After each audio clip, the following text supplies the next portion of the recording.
Morning. So I guess we've been set up here to answer the question, is Bitcoin a flash in a pan? And I would venture to say that I could answer that question for all of you. If it's not no, let me know right now. These are three incredibly smart people with, I think, rather different opinions about where Bitcoin might be going. So I'm going to try to draw that out a little bit. And I thought a good place to start might be looking at Bitcoin from each of your perspectives. What is the part of the current ecosystem that is most likely to survive, and what is the part that you think is least likely to survive at this point? And then maybe that'll sort of get us going from there. Maybe start with you, Susan. Sure. So I think that the sort of amazing organic growth of Bitcoin by aficionados, people who were early adopters and are just really excited about the technology, I think that energy will stay, and that's going to sort of support the peer-to-peer community of Bitcoin. I think that something that's sort of an open question for me is some of the specific vertical challenges that a lot of the people here are starting startups to solve.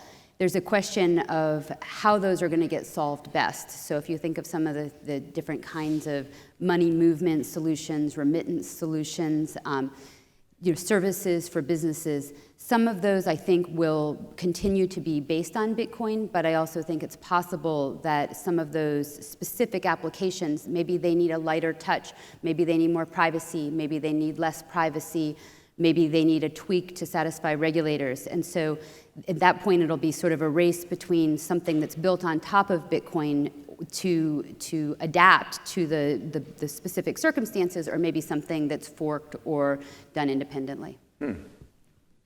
Yeah, so I think there's some technical challenges that probably need to be overcome as well, not just the vertical ones. So I think there's also the centralization of mining is a potential problem down the line with lower block rewards and power of miners to determine transaction fees. I think there's the technology of distributed value exchange is definitely going to stay.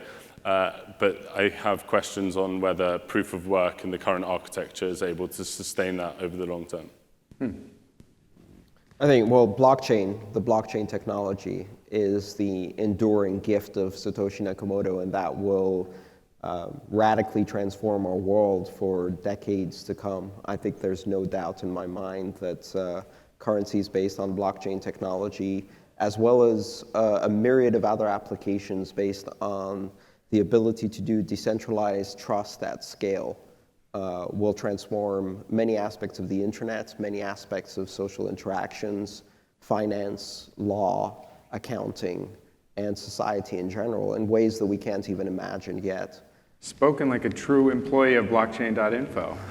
Well, it's not about Blockchain.info, although I think that company really captured, at least in its name, the essence of Bitcoin. But really, for the first time in history, we have the ability to do decentralized trust at scale across distances between individuals who have never met before. That is radical, and it has implications we can't even imagine. Now, out of that, many currencies will evolve. I think Bitcoin is probably going to stick around for a very long time, and I think that's because the early network effect has generated enough momentum that any of the problems will be fixed. And all of the arguments I hear about why Bitcoin will fail seem eerily reminiscent of 1992 on the internet and how it couldn't do voice, it couldn't do video, it couldn't scale, it wouldn't work, it couldn't deliver quality, and it did, and it did. So I just want to underscore, I think that was really well put, that there's just this fundamental technology of the ledger and the security around the ledger and the decentralized trust. And so while I agree that Bitcoin is very likely to stick around for a very long time, there's also all sorts of things that we haven't even thought of that you can do with that technology. And some of the current uses of the store of value and the payment mechanism are very subject to regulation, and so you can see things needing to evolve in certain ways to meet the regulatory environment. But at a fundamental level, a ledger is a powerful concept, and I don't see how you regulate away the fundamental technological innovation and all the things that you can do with it. And so that's one reason that I'm a believer in the movement, and all of the technology and development that's going on around it is going to be multi-purpose. It's not just for what we see today, but a lot of that investment and innovation is also going to get purpose to expand the range of applications. And again, we can't necessarily imagine or predict what all of those will be, but this sort of fundamental technological innovation it's happened. It can't unhappen. And so we've entered sort of a new era of being able to do things on the internet. All right. Well, I'd like to go back to the skepticism, dig out the skepticism in each of you a little bit, and let's say if you were Satoshi, and maybe one of you are, I don't know, but if you were and you were looking back and redesigning it, what would you change? And I know, Jonathan, I had an interesting conversation with you about this yesterday, so let's start with you and maybe you can get the argument going. So I think Bitcoin solved and did create this technology, this ledger that allows for decentralized trust, but it does so through proof of work, which is expensive in terms of electricity and might not be the long-term way of securing these blockchains. And I think that I would spend a lot longer thinking about that problem and making a more cost-efficient solution that was eventually more decentralized than proof of work is going to be. The other thing that I would definitely change is the currency design. I think that the distribution of coins came out far too quickly for something that should scale over a very long period of time, and disproportionately rewarding early adopters over people who are going to adopt the currency down the line. Just let me refine your answer. Do you think it was a good thing that early adopters were rewarded, just not as much as they were? Well, I think it's problematic that we had we've got a finite money supply, and a lot of coins came out. We're more than halfway through the money supply, and we've had a lot of failures of companies, a lot of people being defrauded, 10% of the money supply is in the hands of criminals, and we need to then advocate a Bitcoin price going through the roof and giving material value to those people, rather than a more distributed money supply that goes to the people who need it. I'm actually quite... Wait, I want to hear your response to that, but at first, can we hear from you what you would change? Maybe that's where you're going, but what if you were going back and redesigning it, would you change anything, or? Well, I would say the distribution of early adopters at the moment, if 10% is in the hands of criminals, that's a vast improvement over the rest of our economy, where 80% of the money is in the hands of criminals and they own the banks. Because the rest of the money is in the hands of brilliant people who saw the early potential of technology and took a huge leap of faith with enormous personal risk in order to achieve that. And I'm not one of those early holders, trust me, I'm not a Bitcoin millionaire. But okay, so what things would change? I think it's very difficult to go back and apply hindsight in this, because I don't think we even know the answers yet. A lot of these things are going to get hashed out. And I think Bitcoin doesn't have to be perfect as both a store of value and a means of exchange in order to be successful. If it turns out to be less successful as a means of exchange, then it can provide a proof-of-stake reserve currency for many other coins that are much more nimble, if that is the need in the market. So far, I don't think we have indications that that's a problem. We talk about centralization of mining, but people often forget that if you have CPU-friendly mining, the easiest way to mine is to compromise 15 million bots and create a botnet, and then all of the mining is in the hands of criminals. So there is that trade-off. You know, ASICs actually provide protection against botnet mining. And the proof of work can actually change. So I think we shouldn't underestimate the ability of Bitcoin to change. It's already changed quite dramatically from the early design in 2009. And it can change again. This is a work in progress. Now, it's not going to be elegant change necessarily. The one thing I would have done differently would have been a much stronger layer of fungible anonymity and privacy in the transaction layer. Much stronger fungibility, encryption of the amounts, as well as the sender and recipient addresses, so that you can't track anything on the blockchain. Susan? Sure. So I think it's also, I agree with the things that you've said. It's hard to second guess because if you think about what it takes to develop sort of interest and trust in something really new like this, the fact that the way it was designed managed to accomplish that is kind of amazing. I mean, not only was this group sort of brilliant at security, but they also really thought through the incentives and you know, the thing they created really captured the imagination as well as the investment of a large group of people. So the mining kind of provided, you know, a reason to be involved in the whole system, a financial reason, which then helped grow the ecosystem. So you know, that's a pretty amazing thing that this same concept, this mining concept, provided incentives, helped sort of bootstrap the system, and also provided its security. It's sort of an amazing insight. That said, you know, I wish it didn't take so much electricity as well. I wonder if anybody's done a study comparing the cost of electricity for mining on a per transaction basis with the cost of guards, vaults, trucks, pallets of money being moved around the country, the data centers doing fraud protection on the Visa network, and all of the other ancillary functions that are completely replaced by blockchain technology. Because I would assume, from what I've seen and working in the financial services industry in fraud prevention and security, that the cost of those things is massive. And on a per transaction basis, mining might be a much more elegant, much cheaper solutions, and therefore this might be the greenest currency we've ever had. But hold on. It could still be greener. I mean, it could be greener, and we're seeing new proof-of-work algorithms. So it's going to be very difficult to change the proof-of-work algorithms, though, because you've got to go and get consensus from the miners to blow up their own business. So that's going to be a bit difficult to do. But if necessary, the proof-of-work algorithm can be changed, because the nice thing is that it's always just for the next block. So you could say, 100 blocks from now, new algorithm. Yeah, but you would have a big problem convincing all the people investing millions of dollars into ASIC miners that are specialized in doing just this. And then also the kind of cost of electricity has a two-sided thing, because if it's not that expensive, if it is really efficient, then a 51% attack is more economical. So there's a bit of a trade-off there as well. Exactly, and again, just as with botnets, it's really fascinating how mining actually provides such good equilibrium that you can figure out the price of electricity on average just by reverse engineering the difficulty. It's such a beautifully engineered market that it efficiently calculates the price equilibrium.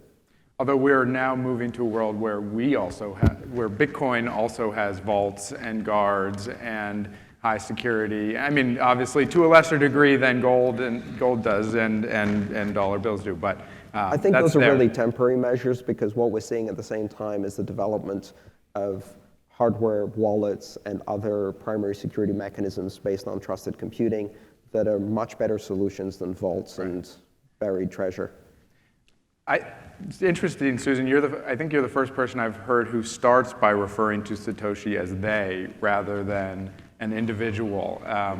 I guess we shouldn't probably go down that rabbit hole, but let's talk about alternatives that are out there, because obviously there are a lot of challengers and altcoins, and I'm curious which of those alternatives you see as having the greatest chance of success at this point, or which of the models, at least, you see as having the greatest chance of success, given what we've said about, mining, electricity, this sort of thing?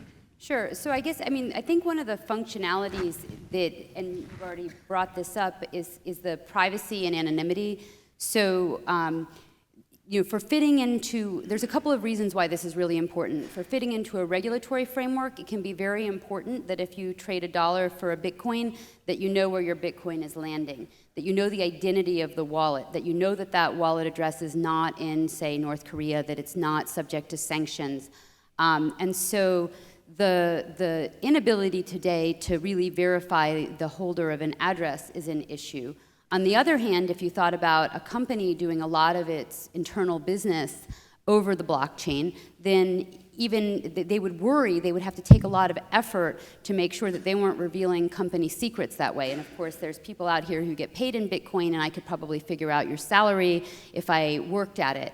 And so I think that the current system is kind of the worst of both worlds in some ways. It's not fully anonymous because with some effort I can track people, but it's not fully private, so I still worry that even if I take steps to hide myself, that someone might still figure me out in some way that I hadn't anticipated. Of course, very sophisticated people can get around that, but for sort of most people. So what do you do with that? Well, I think there's a couple of directions. One is that we build things on top of the current system, better anonymity tools as well as better identity tools so that you can have identity when you need it and not have it when you don't want it. But you might also imagine that this could be a feature of alternative coins or systems that might have this baked in a little more naturally. And I don't have a perfect solution to that today, but it's just a direction where I think innovation could happen, and it's a little hard to predict which of these paths will work out. And then, so there's other kinds of applications you could imagine where you could actually provide a company with its own private ledger basically forking the technology, but just it's not that I'm being anonymous on the public ledger, but you just have a private ledger. And that type of technology, I think, is very interesting. Ripple Labs, where I'm an advisor, has a different architecture that makes it easier and more natural to choose who you trust and who you interact with. So in their system, it's easier to choose that I'm only going to trust people, say, who bank at my bank. And that type of sort of architecture can be more friendly to regulators in certain situations. But we don't know yet what the regulators are really going to ask for. And until we know with certainty sort of what they want and what they say is okay, it's hard to know which technology is going to fit into it best. Julian? Well, we don't know what the regulators are going to ask for, but I think I know what my answer will be. No. Listen, right now we have a situation where we have a massive imbalance in the centers of power and democracy, both in this country and across the world. Organizations like Wachovia and HSBC commit 20,000, 30,000 anti-money laundering violations knowingly every single year and don't get punished. And at the same time, we have a situation where we want to create the ultimate trackable money so that even cash has become suspicious. Government gets to have secrecy while they strip us of privacy. Secrecy is just the word they use for their privacy while they strip us of ours.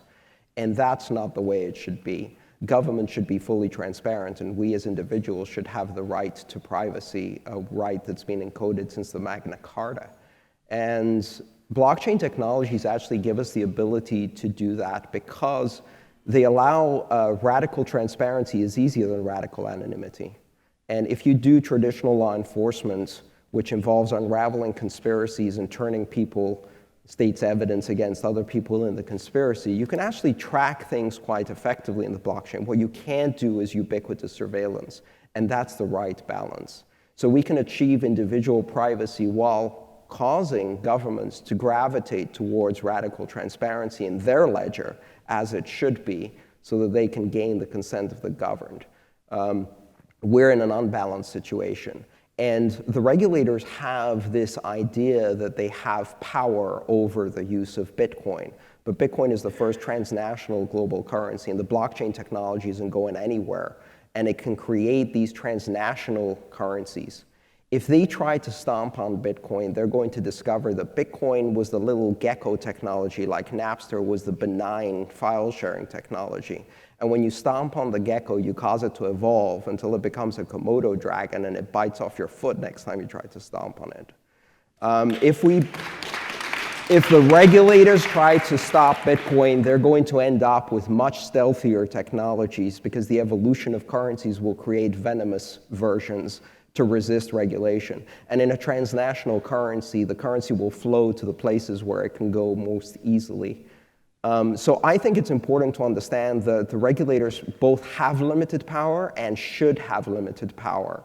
Because while we're trying to appease regulators in the US and give them identity tracking and give them full transparency of individuals' transactions, regulators in Egypt are using that to drag people out of their homes and torture them.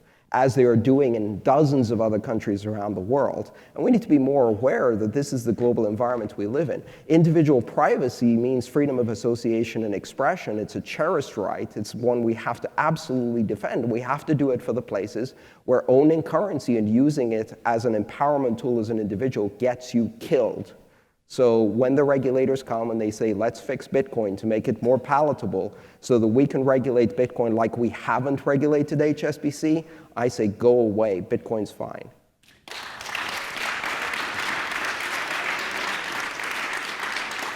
You want to jump in there? Yeah, I mean, I think I take a slightly different tack, but I think the question is it's definitely a subversive technology and something that can subvert good regimes and bad regimes, and we need to obviously protect the privacy of everyone who uses the blockchain today. Like Susan said, when I look at the blockchain, I can go through and see who is transacting with who, and we can identify public addresses, and we can see what shops people go to and things like that, and that's not acceptable. And you end up in a system that doesn't work, and finding some way of creating privacy for all the transactions that need to be private and transparency for the transactions that need to be transparent is something that everyone needs to work towards as a goal. The thing for me about the alternatives that could come out is exactly that kind of implementation.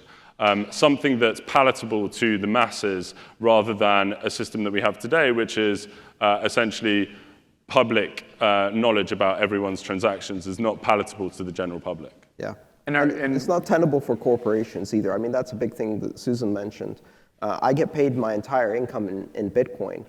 Our company, Blockchain, doesn't have a bank account. We operate entirely in Bitcoin.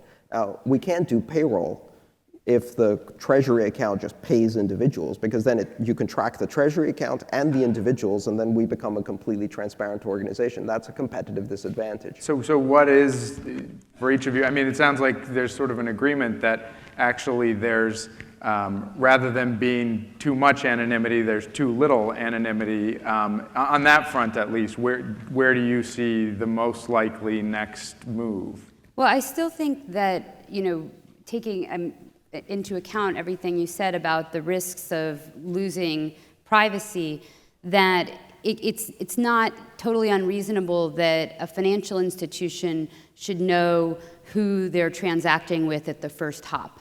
So at the time you trade dollars to Bitcoins, knowing who's receiving those Bitcoins.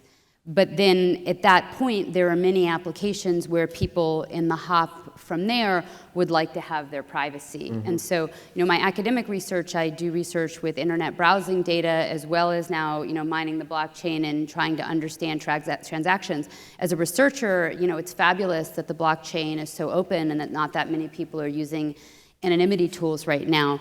But, I'm a little more skeptical of the idea that that mass surveillance isn't possible. I think today mass surveillance is possible, especially if you combined a couple of data sources. So if you had a lot of resources at your disposal and you really wanted to go after a particular person and you looked at their internet and their phone usage and things like that, I think you would be able to probably triangulate them unless they were pretty sophisticated. And so, it is what it is. And I think if we'd had more identity from the beginning, it never would have grown. So I don't want to criticize sort of the way that it's evolved, but as it kind of goes out to prime time, you want to be able to avoid mass surveillance, avoid individuals poking you out, but allow the financial institutions, which, at the moment are the on-ramps and off-ramps, to have some control over who they're transacting with at the entrance and exit of the system. We have a couple of technologies that are beginning to address this issue. CoinJoin is getting more broadly deployed. That's a technology that is used broadly by corporations in order to protect their privacy on the Bitcoin blockchain. You need it to do payroll. You can't really do it otherwise. We see CoinSwap, which is even more powerful technology in that respect for anonymity. And these are really built as layers on top of the core transaction layer. They can provide privacy on demand.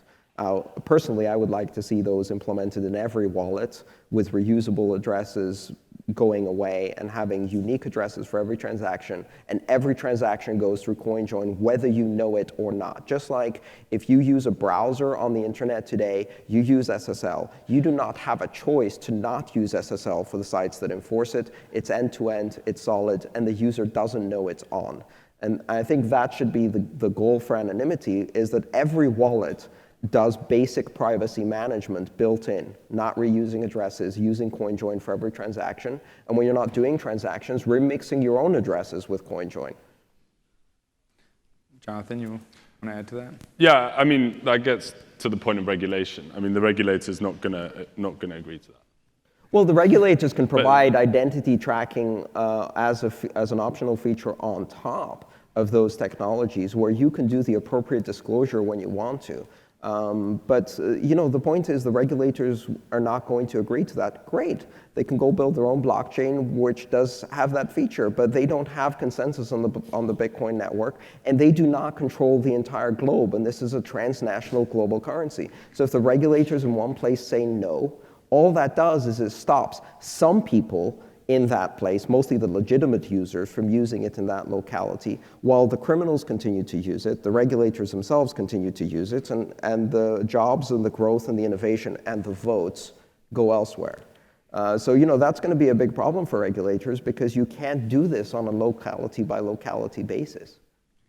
I think you made a very important point about the way that this evolves, and I think that point has resonated with a number of regulators, but it should be really underscored that if we make it too hard for this to happen in the United States, the development will go elsewhere, and it won't necessarily have the support of the venture capital community, which does have extensive experience in financial markets and regulation, and also in just how to run a very complex financial business. And it exposes legitimate users to risk. Exactly. Because when you don't have a US exchange at all, still 5 years on, because they've been squeezed out, what happens is you have poorly managed setups like MT Gox being used by most Americans in Japan, and then that collapses and most Americans have no recourse under US law to go after it. So it creates these really bizarre situations because lack of clarity of regulators or knee-jerk reactions by regulators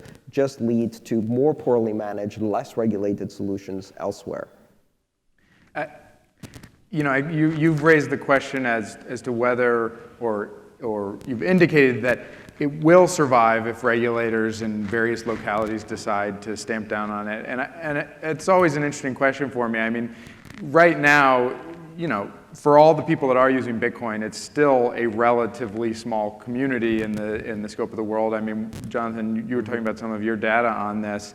And it does strike me that when we've seen regulators clamp down on this, it has essentially stopped the network from being used in any widespread way in those countries. And be interested, I think you might have different opinions on this, on whether at this point Bitcoin is strong enough to survive if, and maybe Bitcoin, there are different ways of looking at this, maybe Bitcoin could survive, but some parts of that technology, as you were indicating, would survive. But what would happen if regulators in Europe, the US, these big economies, did decide to take a harsher stance? So, I mean, I'll start with saying, I mean, obviously that would be bad and it would be a hit, and probably it would impact prices and transaction volume over the shorter run. I think that some of the countries where Bitcoin provides the biggest value add above the next best alternative are countries where the rule of law is already weak. So, you have countries with hyperinflation, and there's tons of people running around with suitcases full of dollar bills, risking their life, risking jail to go to Miami to get those suitcases full of dollar bills, and despite the fact that they're not supposed to have them, that's sort of a thriving sub-economy. And so when I think about the ability of the government to clamp down on that, now maybe they would clamp down on it more if it was Bitcoin and not suitcases full of dollar bills, but I sort of think they're already working hard to clamp down on it. And I think that the technology of Bitcoin is nice if the guy's walking around with 2 suitcases, one with pesos and one with dollar bills, and he can eliminate the suitcase full of dollar bills, then he's going to be much harder to detect. You can have easier entry into this business of trading assets for your local currency, and it's going to be almost impossible to clamp down on. I think one of the really interesting scenarios I could see is that in some of these developing countries, maybe poorer people still shouldn't be holding Bitcoin today because it's too volatile, but they could hold dollars. Through Bitcoin, they can get onto an exchange, they can exchange their Bitcoins for dollars, and so you could have access to basically a US dollar bank account for the unbanked developing countries that have hyperinflation. And so I don't really see how those countries are going to stop that if it gets started. So, but maybe Jonathan can weigh in with some empirical evidence. I think he has the latest. So just because the blockchain's a public ledger, you can see that there's been about 26 million public addresses that have been used over the past, since the beginning of the blockchain. And you can also look at what value is in each of those addresses. And in my analysis, there's only 250,000 addresses out there with more than a Bitcoin in it. Just have a think about that for a second. 250,000 addresses with more than 1 Bitcoin inside. And most of that wealth is contained, 60% of the wealth is contained within addresses with over 1,000 Bitcoins in each address. So we've got a huge concentration of wealth. We've got some walled gardens, so it doesn't give you the exact user distribution. But those are all security risks, as we've seen with Mt. Gox. And this is still a very nascent piece of technology that, if wants to go mainstream and wants to get a huge user base, probably does need to comply with regulators. And I agree that there's huge value add in protecting the unbanked and extending services to them. But one of the problems with the idea of them holding Bitcoins and then converting into dollars is that what currency sits on the other side of the Bitcoin transaction? Who's going to trade Bitcoin for Zimbabwean dollars? Local dealers. Yeah. The guys the guys that today have the suitcases of the dollars and the suitcases of the Zimbabwe currency. Now they lose a suitcase, but they stay in business. As Susan said, I think very astutely, the places that have the highest regulatory burden because they have the highest need through hyperinflation or collapsing local currencies. And by the way, the number of those places is increasing dramatically as we're seeing a worldwide currency crisis going on at the same time as Bitcoin is emerging. A few interesting things happen. First of all, you have capital flight from the rich at the same time as you have remittances flowing into the country, which is rather interesting. It provides a balanced flow. So the reason you can actually have pesos in Argentina moving out is because the rich people are trying to get their money out of the peso.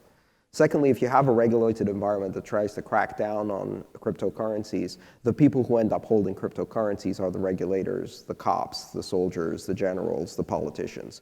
When hard dollars were banned in Russia, the Politburo was stuffing hard dollars into suitcases. The people above the law are the first to adopt it as their own currency diminishes in value. So I think that's really a funny situation because it ends up fueling a black market for the currency and makes it more appealing. And in places where the rule of law is weak, if your government says don't do Bitcoin, people go, oh, really? Maybe we should do Bitcoin. You have the exact opposite effect of what you're trying to achieve. Also, we need to realize that in many of these countries, the level of desperation and the level of demand is so high. Like if you just see your life savings disappear in front of your eyes, you're going to go to great extents to bypass that law, and you're going to bribe someone in order to do it, in Bitcoin, by the way. The idea of moving people in the developing world out of their own currencies into dollars is appealing, I think, but overall, the volatility is an issue that's going away as the liquidity increases. So I don't think the Bitcoin volatility is an issue. Plus, Bitcoin volatility has been, on the whole, over 5 years, up. If you ask an Argentinian about Bitcoin volatility, they tell you, well, my currency's been doing volatility like this, Bitcoin's been doing volatility like that. I'd rather have upwards volatility. As far as converting to dollars, I think that's a really difficult proposition because, quite honestly, dollars are not backed by anything and they don't have intrinsic value. So putting your money in a currency that is backed by a Ponzi scheme fueled by the Fed, that's really risky. I think I'd put my money in Bitcoin instead. Well, I might take a little bit of issue with the last part of the dollar. It often makes sense to think about, if something that's correlated with whether you're getting paid in and what you're going to pay your bills in. And so for countries that are doing a lot of trade with other countries that are more or less sort of tied to the dollar in some way, the dollar makes sense. If you're in the Eurozone, then it makes sense to have euros. So there's some advantages to having fewer frictions and to having your assets be related to some of your liabilities. But that said, I do understand on the way up, it's nice to hold it. But I mean, when you're talking about people living paycheck to paycheck, a weekly fluctuation could be a big deal. And then once it finally, as it stabilizes, that stability will come also as the growth slows down, and so then it becomes less interesting to hold just because it's going up. But I agree that sort of in a steady state, it won't be as great an investment vehicle, but it will be easier to hold it without risking not being able to pay your rent or buy your food the next day. Yeah, well, more seriously, in the meantime, until Bitcoin achieves a broader adoption and higher levels of liquidity, the really killer application is remittances, and in that application, you don't want to use Bitcoin as the endpoints. You want to hide Bitcoin in between, and the endpoints are the local currency. So if you're doing a transfer from Dubai to India, for example, then Bitcoin can blend into the background and just simply facilitate a system where $74 billion are extracted by Western Union in exorbitant profits right now from the poorest people in the world. That's a problem we can solve now, and it will affect 1 billion people and deliver money into their pockets that will have an immediate effect in their communities. And that's a valid problem that a lot of companies in this space are working on, and it's really admirable that you're seeing that focus in much of the Bitcoin space. You guys all are doing really interesting research, digging down to levels that most of us never see. And I wanted to just go through and hear from each of you sort of what the most recent kind of discovery you've made in this space in your own research is that might surprise people, that surprised you, whether it's the data you found or patterns. Tell me what you've been working on that's been interesting. Sure. So one thing that I found that's actually very high level and can be replicated by anybody at home who wants to download some things from Blockchain.info is to understand how the price movements actually relate to fundamentals that it's possible to reason about. So, you have sort of the wackier commentators saying things like, well, the price could be anything. There's no underlying value, so how do I know if $1,000 is a good price or $500 is a good price? There's a sort of economist out there who says things like, well, what kind of asset goes from $50 to $1,000? There must be something wrong. It must be a Ponzi scheme of some sort. And so you can sort of refute that with just a little bit of plotting of charts. So, it can be hard to reason directly about the Bitcoin price, but you can reason about other fundamentals like transaction volume and velocity. Mm-hmm. And so so velocity is sort of how frequently things should be used. Now, how do I know what the velocity of Bitcoin should be? I don't, and in fact, I think the velocity will change as different segments of the market change. So as you get more regular transactions, as you get different wallet apps, as you get different changes from speculation and so on. So it's not a fundamental constant, but it's something you can reason about and possibly predict and model. And then the transaction volume, of course, the transaction volume is impacted by newspaper articles and by price movements and so on. So it's all sort of wrapped up. But at a fundamental level, if you have a certain transaction volume that's occurring on your system, okay, so if you want to support, say, $100 billion worth of transaction volume, we've been going up like this, about 40 billion roughly would be an annualized amount now, so it's not crazy that it could go up to 100 billion fairly soon. If you're going to support that level of transaction volume, and if each Bitcoin can be used, say, like 5 times a year, roughly on average, then that's going to tell you what the exchange rate of dollars to Bitcoins has to be. And so if you look out, the thing that surprised me, so this is a rough theory, but none of the underlying relationships should necessarily be stable. But if you go out and look at the data, you can actually more or less see that the Bitcoin prices have roughly tracked transaction volume in the proportions you would expect with a roughly constant velocity. And it's kind of surprising because the market is so nascent and there's so many things left out of that sort of simple analysis. And so what I take from that is just that this market is not sort of crazy, it's not completely divorced from fundamentals, and that the price movements have tracked in the use of the system in a broad sense. It's an efficient market. It's not. The price fluctuations aren't just coming out of nowhere. It's a rational market. Yeah. It looks like you can understand the rough outlines of the market through fundamentals. Yeah, I haven't seen exactly that. I think if you look at the number of transactions on the blockchain, it has absolutely no relation to the price, which is something that I think is like telling in a market that doesn't behave like a currency like we would like to see it. I agree that the velocity of money, if you could measure inter-user trades, would be a perfect model of the fair Bitcoin price. But at the moment, the number of transactions is invariant to the price, and the transaction volumes don't have an impact when the volume changes, and the exchange trades also don't map onto the transactions on the blockchain. So I'm finding it difficult to see all the like solid relationships at the moment. So I would agree that as you dig deeper, it gets more complex. But if you download the data from Blockchain.info and draw a few pictures and do a few divisions, you can get a nice, pretty picture. So I can show that to you if you'd like. Are there any pieces of relationships you have seen that have been interesting in the data you're looking at? Yeah, I was actually going to say that, contrary to that, the fact that the number of transactions doesn't relate at all to the number of users coming onto the system or anything like that is something that I found quite surprising. The other thing that I thought was pretty surprising is that there's a bunch of transaction fees that are just sitting in the memory pool that aren't being picked up by miners. So the mining market is not picking up all those transaction fees. That's a little bit of sort of irrational mining behavior that still needs to be worked on. Andreas, Well, I would say that's not irrational behavior.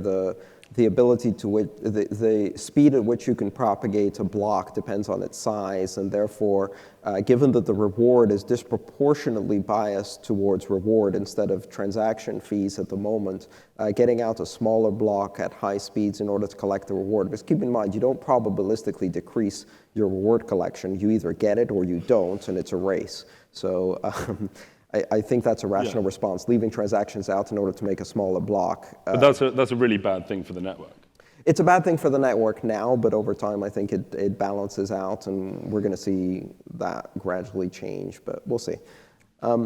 To me, the most interesting thing is the change in relationship between the authority of issuance of a currency and its monetary value. So up to 2008, sovereignty created currency. The fact that a scarce sovereign entity could create a currency is what gave it value. And now I foresee a world where we're going to have hundreds of thousands of currencies. Because currency at its very basic level is a language. It's a form of expression, a language that is used to communicate the transfer of value between individuals. If you look at a primary school and you look at little hominids in their native environment, what they do is they invent currency. It spontaneously emerges from the social interaction. They trade bubblegum, they trade rubber bands, they trade Pokemon, they trade Tamagotchi. Trading as an exchange of value is an emergent property of social behavior. So when anyone can create a currency, when Joey can launch Joey Coin in his school with 2 clicks of a web interface in order to compete against Maria Coin in a popularity contest, we will have millions of currencies. Asking how many currencies we will have is equivalent to asking how many bloggers will there be on the internet. And the answer is all of us. Once you understand currency as a conversation, the next question is what gives it monetary value? And when sovereignty isn't the source of authority, use is the source of monetary value. So user adoption is what gives a currency value. And that creates a very interesting situation because you could imagine 10 years from now in a small tribal region in a remote place of the world, and people are using Dogecoin as their primary currency. And they have no idea what a Shiba Inu is. And they have no idea what this dog is doing on their currency. But guess what? They had no idea what the old white lady that said Queen Elizabeth was on their currency either in colonial times, and they used it anyway. And it has monetary value for them. We're going to be surprised by what creates monetary value. And so my last prediction is this. Up to 2008, sovereignty created currency. We now live in a world where currency creates sovereignty. And Bitcoin is the currency that will give internet sovereignty in the form of financial and purchasing power. And that is a very powerful idea. We have 30 seconds. You guys have all, I've allowed you all to sound very smart. Now I'm going to ask you the stupid question that you don't get to give any explanation for, but price of Bitcoin in a year, the price of Bitcoin in 5 years. We were supposed to ask this question, so I'm going to make it the last one that you can leave all these wonderful people with. We should start on that end then. Yeah, Andreas. I don't really know. I know you don't. We can't get a number for at any point in the future where you would imagine this. Well, I think the price of Bitcoin will stabilize in the several thousands of dollars at some point in the near future. Certainly Good way answer. above it's going to be here. Yeah, in the couple thousand in a year or so.